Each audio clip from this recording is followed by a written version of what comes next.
Nosotros queremos construir el socialismo. Nos hemos declarado partidarios de los que luchan por la paz.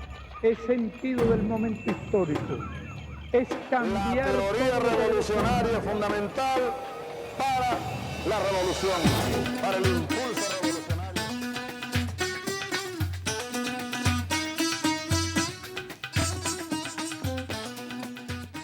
Saludos, camaradas, usuarios y usuarias. Este es su programa Escuela de Cuadros. El día de hoy estaremos trabajando nuestra jornada 183 y estaremos tocando un texto del camarada Marx y Engels titulado La ideología alemana. Para eso está aquí la compañera Cira Pascual, el compañero Chris Gilbert, mi persona es Carlos Rodríguez, y tenemos el privilegio de tener con nosotros aquí al profesor Mario Zanoja, que nos va a estar haciendo una contextualización del texto y nos va a estar orientando en el debate. De inmediato, profesor, bienvenido. La palabra es toda suya. Bueno, yo creo que este libro de Marx y Engels, La ideología alemana, es una obra muy importante, sobre todo, como hemos hablado, ese primer capítulo es extraordinario porque permite poner el acento sobre los seres vivos, los seres humanos. Mucha gente, cuando habla del marxismo, piensa que el marxismo solamente se ocupa de la economía, de la producción de bienes materiales, de la circulación de bienes, pero resulta que toda esta actividad no se puede dar si no existen seres humanos. Si somos nosotros, y digo nosotros porque me incluyo en los seres humanos, somos nosotros lo que hacemos funcionar la realidad. Entonces, yo creo que es muy importante para poder transformar la realidad, que primero comencemos por conocer a la sociedad humana, por transformarla a ella, para que pueda a su vez servir como mecanismo de transformación de realidad. Es decir, las ideas por sí solas no pueden mover las acciones digamos, las revoluciones. Tiene que ser la gente que crea en ello, la gente que pueda transformar las ideas en acciones, las que finalmente hará las revoluciones y transformará lo real. Profesor, básicamente, si lo entiendo correctamente, este libro de Marx y Engels, La ideología alemana, apunta a entender, desde la perspectiva de lo que llamaríamos el materialismo histórico, las bases, cómo las bases prácticas materiales de la producción de la vida inciden sobre la conciencia, ¿no? Y sobre las formas de conciencia de la religión, de la filosofía, etcétera, etcétera. Y en ese sentido teníamos una cita para entrar al propio texto y a partir de allí tratar de entender nuestra propia realidad, que nos parecía importante leerla. La voy a leer. Este modo de producción no debe considerarse solamente en cuanto es la producción de la existencia física de los individuos. Es ya más bien un determinado modo de actividad de estos individuos, un determinado modo de manifestar su vida, un determinado modo de vida de los mismos. Tal y como los individuos manifiestan su vida, así son. Lo que son coincide, por consiguiente, con su producción, tanto con lo que producen como con el modo como lo producen. Lo que los individuos son depende, por tanto, de las condiciones materiales de su producción. Si nos puede ayudar a entender esta cita. Bueno, fíjate, una de las cosas que a mí me impactó mucho cuando yo era profesor en la Escuela de Antropología, y yo trataba precisamente de explicarle a mis estudiantes cómo el marxismo podía ser utilizado en la investigación histórica y arqueológica. Ellos no entendían. Decía, ¿cómo puede uno encontrar un modo de producción debajo de una piedra? Pues yo se imaginaba que un modo de producción era una cosa concreta. No, es que no es una cosa, es concreto, pero no es una cosa que tú la puedas agarrar en el aire, la puedas mover, doblar, etc. Sino es una cosa que uno tiene que ir entendiendo, construyéndolo. Por esta razón, nosotros nos dedicamos a tratar de hacer un tipo de investigación arqueológica que no fuera solamente como era corriente hasta los años 60. La arqueología era una disciplina que buscaba fragmentos de cosas, fragmentos de alfarería, instrumentos de piedra, etcétera, restos humanos, pero todo eso dentro de un contexto desintegrado. Entonces nosotros comenzamos a decir, bueno, la única manera de poder hacer que la gente entienda que es un modo de producción es enseñándolo que la realidad material existe, pero tiene que ser reconstruida, tiene que ser comprendida y construida. Por ejemplo, hacerle entender a la gente que, por ejemplo, un arqueólogo no trata con un sitio arqueológico donde hay objetos, sino trata con un sitio arqueológico donde vivió gente. O sea, la manera como están dispuestos los restos materiales tiene mucho que ver con lo que la gente hacía, con lo que la gente hizo. De manera tal que, por ejemplo, un sitio arqueológico tiene internamente una serie de componentes que tienen que ver con las tareas de reproducción de la vida social, de la vida biológica, y tiene que ver con la producción, con la manera de conseguir el alimento, de procesarlo, etc. Entonces, eso todo está allí, pero uno tiene que buscarlo, tiene que verlo. De manera tal que cuando los estudiantes comenzaron a percibir que un sitio habitado era un sitio arqueológico, era un sitio habitado, donde vivió gente, que dejó sus restos materiales que correspondían con el desarrollo de su fuerza productiva, empezaron a entender mejor el problema. Sobre todo cuando a partir de esta formulación nosotros estudiamos sitios arqueológicos que pertenecían a grupos humanos con distintos niveles de desarrollo de la fuerza productiva. Por ejemplo, un sitio de recolectores-cazadores no es igual, por ejemplo, a un sitio de recolectores marinos, ni un sitio de recolectores marinos es igual a un sitio de agricultores. ¿Por qué? Porque la vida, la manera como esa gente abordaba la realidad, cómo explotaba la realidad, estaba gobernada por parámetros ideológicos diferentes. Y por supuesto, eran sociedades organizadas socialmente de otra manera. Por ejemplo, en las sociedades agricultoras simples eran viviendas que tenían un solo fogón. O sea, toda la actividad se desarrollaba en torno a ese fogón, que era como el centro de la vida.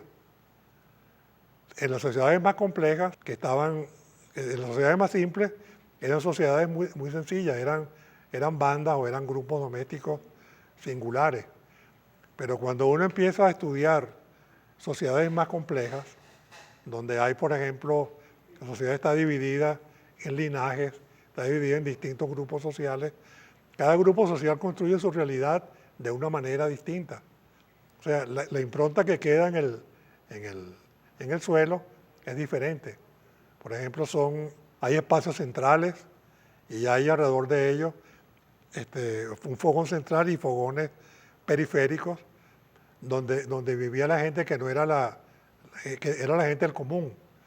En el centro era la gente más importante que se diferenciaba de los demás, porque por ejemplo en el caso del Lara, que nosotros acabamos allí, la gente que vivía en el área central comía venados, la parte más suculenta del animal, hacía otras herramientas, en tanto que los que vivían en la periferia llevaban una vida más sencilla, más simple. Es decir, era el mismo sitio de habitación, pero que reflejaba la composición, vamos a llamarlo así, de estamentos sociales que todavía no de clases.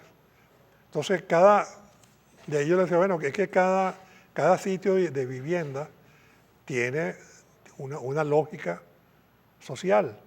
O sea, está construido de alguna manera, una manera que refleja la forma como nosotros somos. Uno ve, por ejemplo, en el caso de Caracas. Cuando yo era niño, la sociedad caraqueña estaba estructurada en bloques que eran cuadras. Entonces, cada cuadra tenía su bodega, o sea, el sitio donde la gente iba a comprar, tenía un sitio donde compraba carne, tenía una panadería. O sea, toda esa cuadra confluía en esos sitios. Entonces, eso creaba a su vez sentimientos de identificación entre los que vivían en una calle. Se sentían... Entonces, cuando vemos hoy día, lo que pasa hoy día, vemos que eso ya no existe. Ahora hay centros comerciales que sirven como núcleo de integración de espacios, territorios muy grandes, territorios urbanos. O sea, el centro comercial, que es el centro de la vida de intercambio de la gente. Y eso responde a que estamos viviendo en otra sociedad. Entonces construye espacios vividos a su semejanza, a su manera. Por eso, cuando hablamos de lo que Marx decía en esta cita, bueno, la manera como uno manifestaba su vida, así era. O sea, no podía ser de otra manera. Profe, dentro del marxismo, pues como elemento, digamos, de guía para la acción, pues, de investigación de los revolucionarios, Lenin plantea que tiene como unas fuentes y unas partes, ¿no? Dentro de esas fuentes está la ideología alemana, elemento que Marx inicia en el documento un poco haciendo un debate en ese momento con los seguidores de Hegel y planteando un poco la superación, y parece poco lo que yo percibí del texto es que está como elaborando las premisas de la concepción materialista de la historia. No sé, me interesaría su valoración al respecto, si estoy en lo correcto. Así es. Yo creo que este libro es importante porque es un libro donde se definen y discuten los fundamentos del materialismo histórico. Por eso yo le decía anteriormente, hablando en privado, que mucha gente piensa que el marxismo es economía. Claro, es economía, pero la economía no es el centro del discurso marxista, sino es la gente. Porque nosotros siempre decimos, no, es que, por ejemplo, el marxismo establece 3 niveles de análisis: lo material, lo social y la ideología. Pero nunca se habla de cómo es eso, cómo es esta economía, cómo funciona la economía. Yo creo que una de las cosas importantes de este libro de la ideología alemana es que comienza a darle beligerancia a las particularidades sociales e históricas. O sea, el marxismo no es un bloque que no tiene relación con la gente. La gente es el origen de su discurso. Bueno, profe, el compañero Cris tiene también una pregunta que quedará para el próximo segmento. Estamos estudiando en Escuela de Cuadros la ideología alemana con el profesor Mario Sanoja. Ya volvemos con más de Escuela de Cuadros. Para el impulso revolucionario.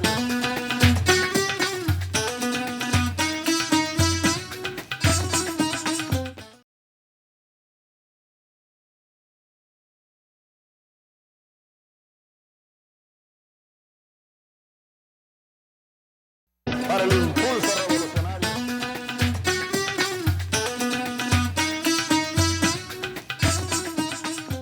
Estamos de vuelta con Escuela de Cuadros y el día de hoy con el profesor Mario Sanoja estamos estudiando la ideología alemana, un texto de Marx y de Engels, un texto fundamental para la formación y también para entender la realidad que vivimos y transformarla, por supuesto.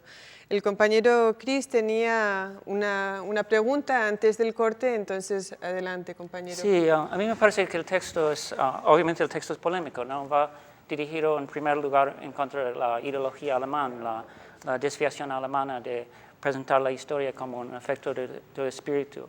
Pero también hay un momento en que habla de una tendencia francesa o inglesa de tener una historiografía puramente política, en que se habla de los grandes hombres y los grandes acontecimientos. Y eso me parece más parecido a la situación en Venezuela, porque la historiografía venezolana siempre habla de Bolívar, de los grandes hombres, de quien hizo tal cosa en tal momento. Y entonces la crítica, pero la crítica de la ideología alemana también sirve para eso, ¿no? Para enseñar que hay que mirar la vida real. En ese sentido me parece interesante que en la historiografía venezolana son a veces antropólogos como usted o como Miguel Acosta Sáenz que rompieron un poco con los esquemas puramente políticos de la historia. Yo creo que aquí hay un párrafo que yo subrayé o recogí de la ideología alemana. Dice a este respecto, no es la conciencia la que determina la vida, sino la vida la que determina la conciencia. Cuando se activa este proceso, la historia deja de ser una colección de hechos muertos. Es decir, el caso de Venezuela, como de muchos otros países de América Latina, por no hablar de continentes, es que las historias, como tú bien lo dices, las historias son un simple recuento de hechos materiales ocurridos en un momento determinado. Es decir, es muy importante la fecha, para esos historiadores, la fecha, el espacio donde ocurrieron, el estudio cuantitativo, si hubo tantos muertos, si hubo tantos, etc. Pero todo eso no nos permite mirar dentro de la forma de conciencia que subyacen esos hechos. O sea, ¿por qué lo hicieron? ¿Por qué ocurrió eso? ¿Qué es lo que llevó a que esos hechos se dieran de esa manera y no de otra? No es el simple hecho de que fuese un caudillo de un tipo o de otro, o de que tuvieran más soldados o menos soldados, o que tuviese más o menos dinero, sino hay otros elementos de la conciencia que están allí, pero que no son observables directamente. Sí, son cosas que tienen que ser reproducidas, reconstruidas, entendidas a través de la intelección de los hechos. Y si tú no tienes una formación teórica que te permita adentrarse en ese sustrato de la conciencia, nunca vas a poder pasar de la parte empírica, que es lo que le pasa a los historiadores. Entonces tú lees, por ejemplo, una historia de Venezuela, escrita por la historia burguesa, y es una colección de, vino fulanito, dijo esto, y después que dijo esto vino fulanito, y vino el otro, hizo lo otro, etcétera, pasó esto. Claro, es el recuento de hechos, pero no se explica claramente el por qué ocurre la historia, cuál es el elemento de la conciencia que mueve esos hechos históricos. Fíjate que, como volviendo a lo que yo decía en el primer negro, eso pasa con la historia de cualquier periodo. Cuando tú hablas de la historia precapitalista venezolana, en la historia de comienzo de la sociedad colonial, siglo XVI, XVII, XVIII, es una supersimplificación de los hechos porque juzgan lo que ocurrió por lo empírico. Los indígenas no, esos son recolectores, cazadores, pescadores, más nada. O sea, ¿qué crearon? ¿Por qué crearon? ¿Cómo se estructuraban las sociedades? Eso no les interesaba. ¿Cómo ocurrió el tránsito de lo precapitalista a lo capitalista? Bueno, que llegaron los españoles, destruyeron a los indígenas e impusieron una sociedad colonial. Pero resulta que no es tan simple. No es tan simple porque precisamente lo que hace que nosotros seamos lo que somos es porque ese proceso que va del siglo XVI al XVIII se dio de una manera que no se dio en otras partes. Incluso en el interior de Venezuela. Cuando se habla de ese tránsito, siempre se refiere a la región central de Venezuela, que hubo plantaciones, que se producía café, cacao, etcétera, se exportaba al exterior. Pero si vamos un poco más hacia el occidente, vemos que el lago de Maracaibo no tiene nada que ver con eso. Es una historia totalmente distinta donde los grupos indígenas fueron dominantes desde el comienzo y siguieron dominantes hasta el siglo XIX. O sea, la manera de ser de los zulianos es distinta, no solamente porque son zulianos, sino porque son producto de otra historia social. Igual pasa con la gente de Oriente. O sea, es una historia totalmente distinta a la historia central de Venezuela. Es una historia donde, entre otras cosas, el paisaje está dominado, por ejemplo, por las misiones capuchinas catalanas, que fueron un impacto muy grande en la economía y la sociedad venezolana. Pero eso es parte de la historia de Oriente. Entonces lo que veríamos es que no es accidental, básicamente ni la historia es una suma de hechos, ni las culturas son hechos accidentales. Y de hecho creo que en ese sentido teníamos una cita que es relevante para continuar esta discusión. Sí, la cita dice así: la fuerza productora, el estado social y la conciencia pueden y deben necesariamente entrar en contradicción entre sí, ya que con la división del trabajo se da la posibilidad, más aún la realidad, de que las actividades espirituales y materiales, el disfrute y el trabajo, la producción y el consumo se asignen a diferentes individuos, y la posibilidad de que no caigan en contradicción reside solamente en que vuelva a abandonarse la división del trabajo. Bueno, fíjate tú, por ejemplo, eso que estamos hablando tiene mucho que ver con eso, porque la estructura social y la misma división del trabajo que caracteriza cada una de estas regiones de Venezuela, la occidental, la central y la oriental, totalmente distinta. En el centro de Venezuela, por supuesto, una región donde, sobre todo desde el siglo XVIII, comienza a darse una división, ya no en estamentos, es en clases sociales. Precisamente porque la forma de producción de la plantación establecía una serie de jerarquías sociales muy estrictas para que pudiera funcionar esa sociedad agrícola, pero de plantación. Cosa que no ocurrió, por ejemplo, en el occidente de Venezuela, que no fue construida sobre la base de grandes unidades económicas de plantaciones, sino más bien pequeñas.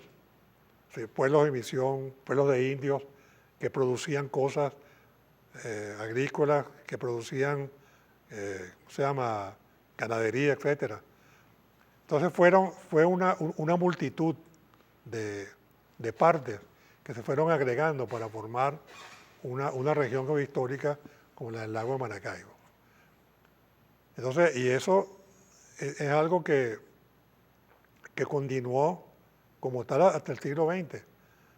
Mientras que Caracas era el centro de Venezuela, estaba hecho de grandes ciudades, como el caso de, Caracas, o centros comerciales, como el caso de Valencia, por ejemplo, o el caso de Barquisimeto. En el caso del Zulia, Maracaibo era una ciudad que era como el sitio de confluencia de todos esos procesos productivos particulares que se daban en la cuenca del lago, que llegaba hasta el norte de Colombia. Sí, entonces es una sociedad diferente a la sociedad caraqueña.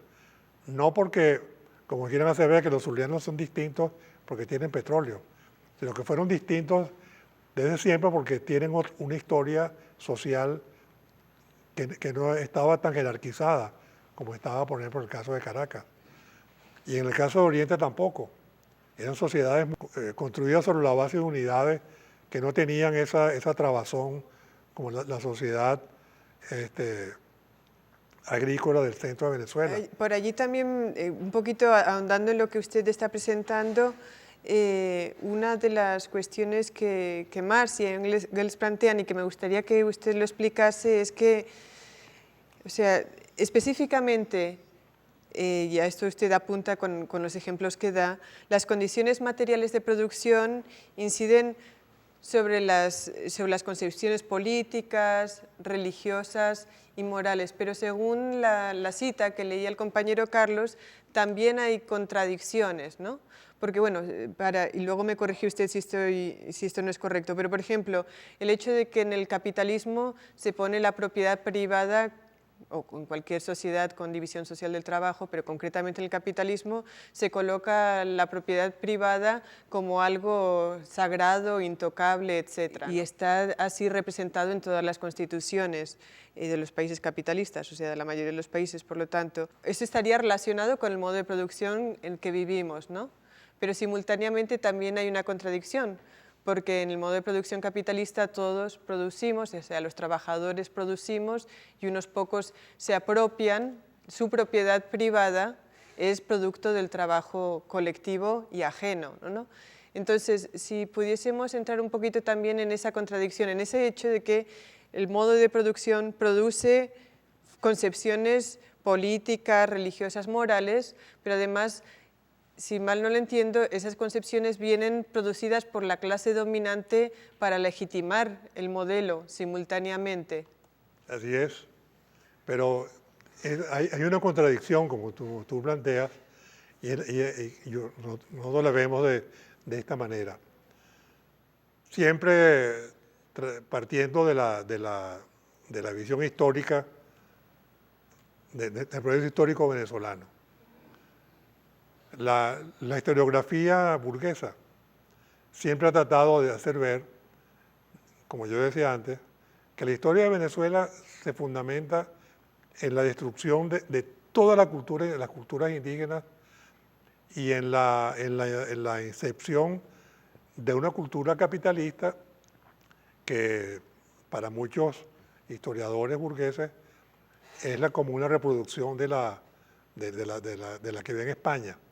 España, la madre patria, como ellos la llaman, es la que inspira esa cultura. Y hacen caso omiso de algo que es muy importante, y es que las particularidades que tiene la vida social de los individuos permanecen bajo la forma de tradiciones tecnológicas, sociales, ideológicas, etcétera, independientemente de que tú dictamines que eso ya no existe. Por ejemplo, le voy a poner un caso. Nosotros estuvimos haciendo una investigación en el estado Lara, un sitio que todo el mundo conoce, que es Canape y el Tintorero. Eso queda como a 30 kilómetros de Barquisimeto, se supone que es una zona urbana. Pero en esa época, una de las características de estas comunidades es que primero que todo eran como un antiguo resguardo indígena, que todavía conservaba la propiedad colectiva de la tierra y la manufactura de bienes, como era el caso de las cobijas, chamarras, etcétera, que eran parte del trabajo colectivo de la comunidad. Ahora, si tú le preguntabas a esta gente si ellos son capitalistas, te dirán que no sabían o que sí lo eran, pero de hecho la manera como ellos estaban viviendo no tenía nada que ver con lo que estaba ocurriendo al lado. Y si por ejemplo vamos a otras zonas de Venezuela, vemos que todo eso que ha sido la historia originaria de la sociedad venezolana ha quedado bajo la forma de tradiciones, maneras de hacer las cosas, incluso la gastronomía, la manufactura, etcétera, las creencias, eso siguen independientemente de que la historia burguesa diga que eso no existe. Y esto nos lleva a algo que es muy importante, que es a lo de las comunas actualmente. La gente piensa que las comunas fueron un invento de la Revolución Bolivariana. Bueno, el comandante Chávez tuvo la sabiduría de entender que ellas existían como una forma, como una tradición social y económica de la sociedad venezolana, y que era la manera de plantearse un socialismo a la venezolana, partiendo de algo que ya existía en nuestras comunidades. Entonces, la gente cree que es un invento, no, simplemente es un reconocimiento a algo que ya existía. Yo recuerdo en los años 60, cuando nosotros, por distintas razones, íbamos, por ejemplo, al estado de Yaracuy, nos encontrábamos, por ejemplo, con pueblos que eran comunas, como el caso de Camunares, que es uno de los más conocidos. Ahora, ¿quién le dijo a la gente de Camunares que eran una comuna? Nadie. Ellos eran así porque eran así, era su manera de ser. De manera que, por eso es que, como le voy a decir, escribimos un volumen que se llama Antiguas formaciones y modos de producción venezolana, que es la explicación científica de esto que estamos hablando. Bueno, profe, hemos llegado al final del segmento. No se vayan, continuamos con esta discusión de la ideología alemana en Escuela de Cuadros. Ya volvemos con más y con el profesor Mario Sanoja.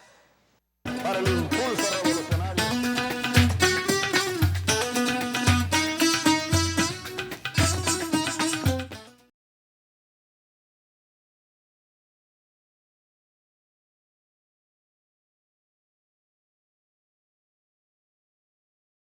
Para el impulso revolucionario.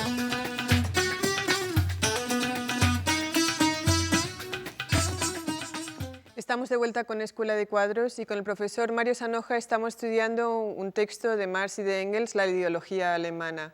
El compañero Chris y también el compañero Carlos tienen una pregunta para el profe. Adelante. Sí, cuando uno lee la ideología alemana, a veces parece que las ideas tienen muy poca importancia, o por lo menos que hay una determinación unilateral que va desde la forma de producción hacia las relaciones sociales y luego las relaciones sociales determinan las ideas.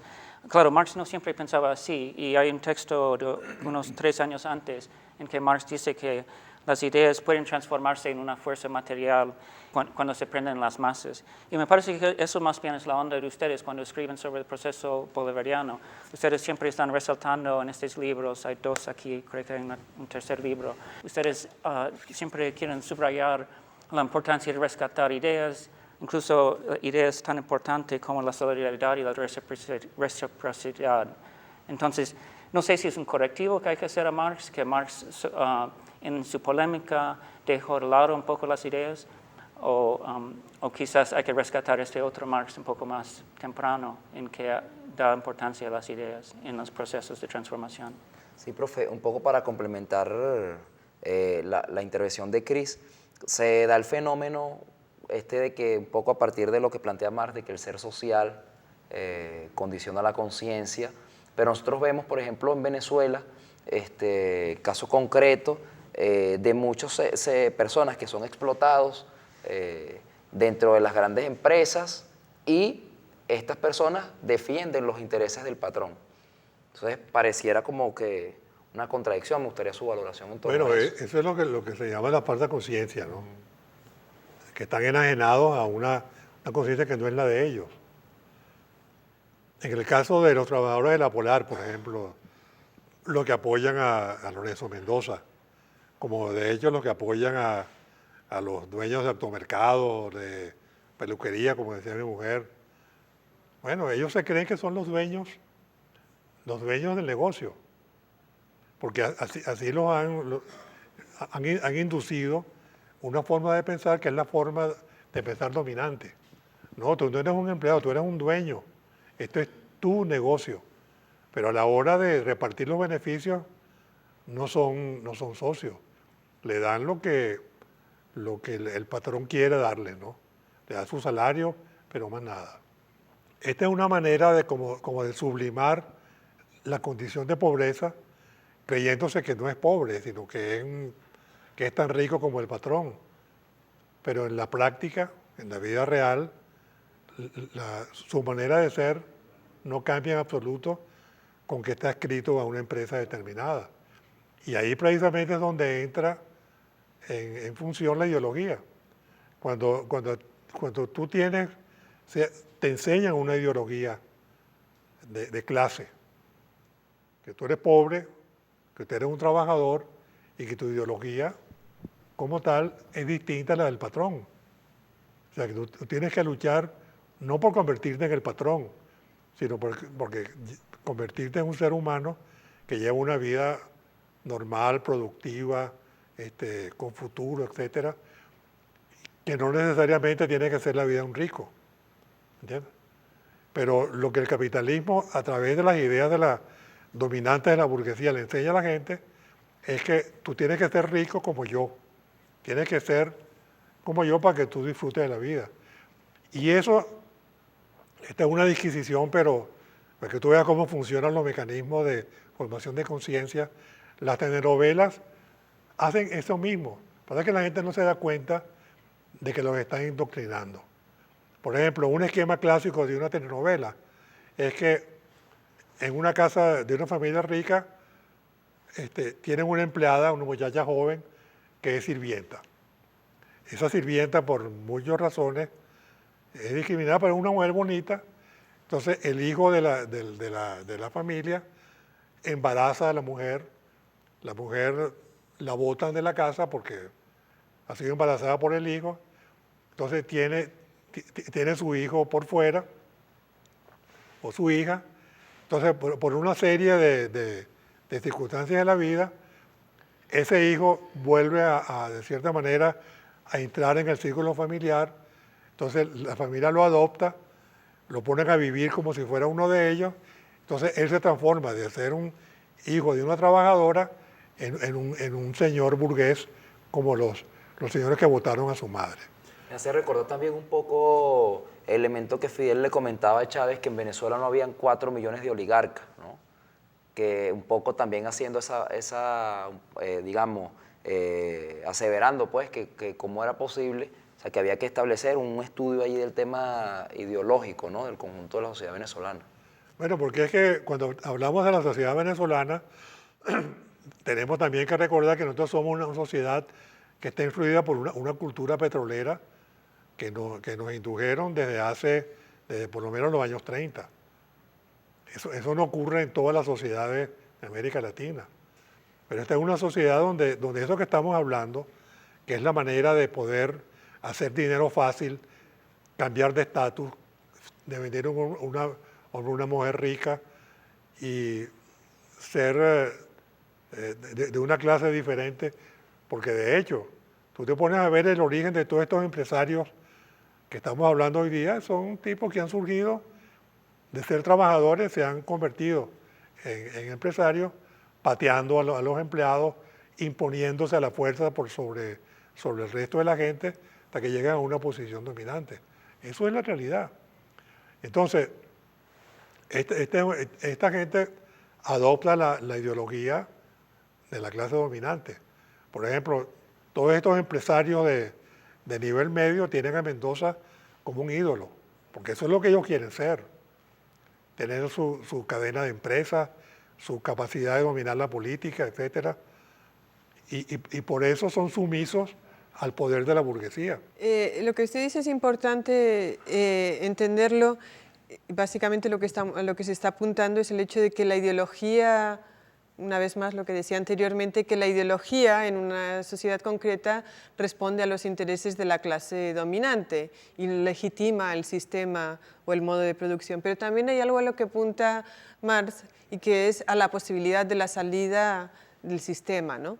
Él dice que necesariamente en una sociedad donde hay división social del trabajo hay un momento donde las fuerzas productoras, el estado social y la conciencia entran en contradicción entre sí. El momento en el cual, digamos que en el caso de la sociedad capitalista, los explotados reconocen que la propiedad de Mendoza o del burgués no es producto de su propio trabajo, sino de Mendoza, sino que es producto del trabajo colectivo, ¿no? Y ese es el momento en el que, al que apunta Marx, y es el momento de salto de una sociedad capitalista, y él apunta a la nueva sociedad comunista, ¿no? Básicamente lo que está apuntando es que en la sociedad capitalista el disfrute del trabajo es ajeno y el consumo del trabajo también es ajeno por parte de la burguesía. Luego pasa al comunismo, que es la superación de estas contradicciones que son inherentes al sistema capitalista, y dice que el sistema comunista, además de presuponer un desarrollo de las fuerzas productivas universal, también implica la superación de todas las contradicciones de la sociedad en la que vivimos.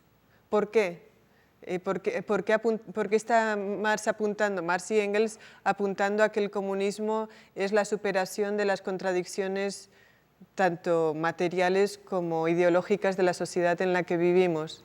Bueno, precisamente por lo que hemos estado hablando, y esto también respondo a Chris, cuando el Marx que escribe con Engels este libro, estaba muy claro en su idea de que lo fundamental eran las relaciones sociales.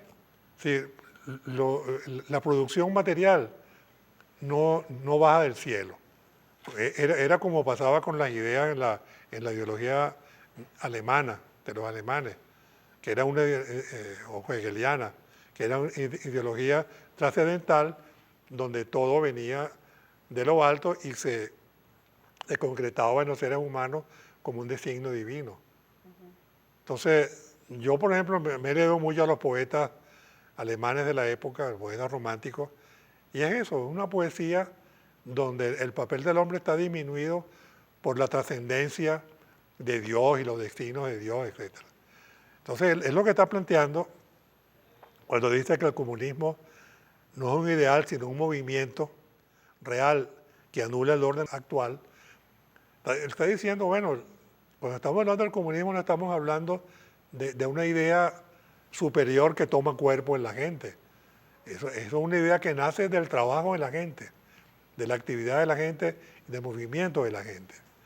Es por eso, si lo llevamos a lo práctico, por ejemplo, en estos 18 años, en Venezuela han habido cambios sustantivos en la sociedad venezolana. Y han sido cambios sustantivos no en la manera de producir, sino en la manera de organizarse de la sociedad. Tú ves, por ejemplo, que hay una parte importante de la sociedad venezolana que es chavista. Y ese ser chavista supone otras relaciones, otra manera de relacionarse con los demás.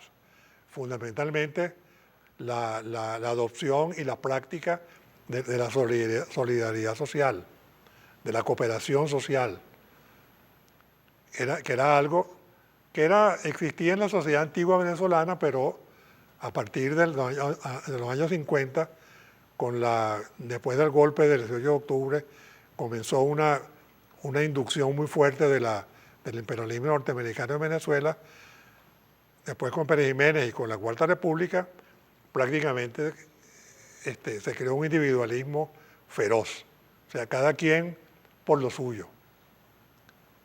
Entonces, el comandante Chávez logró, y esto es muy importante, crear una serie de movimientos sociales donde los seres humanos importan, donde importa la manera como uno coopera, importa la manera como uno se relaciona, importa la manera como uno crea en colectivo. Muy posiblemente la forma de producir no ha cambiado mucho, todavía, pero sí la manera como uno se relaciona con la gente, y esto es la base de los cambios, porque la base de los cambios no viene porque tú introduzcas una medida financiera distinta o creas un bolívar, una paridad de bolívar diferente. No, es la gente. O sea, y yo creo que nosotros estamos en ese proceso todavía, y hay, por supuesto, mucha gente que no comulga con eso, pero yo creo que nosotros estamos poniendo en práctica las ideas de la ideología alemana de este primer capítulo de manera muy, muy coherente. Bueno, hemos llegado de esta forma al final del programa por el día de hoy. Muchas gracias, profesor. Esperamos tenerlo en otra oportunidad. Y a los compañeros y compañeras, usuarios y usuarias que nos siguen, les recordamos que pueden ver estos videos a través de nuestro canal en YouTube, Escuela Cuadros. Además, tenemos información vía digital en escuelacuadros.blogspot.com. Pueden escribirnos y estar en contacto con nosotros a través de escuelacuadros@gmail.com y seguirnos en el Twitter a través de Escuela Piso Cuadros. Hasta la victoria siempre, venceremos. Revolucionario fundamental para la revolución, para el impulso.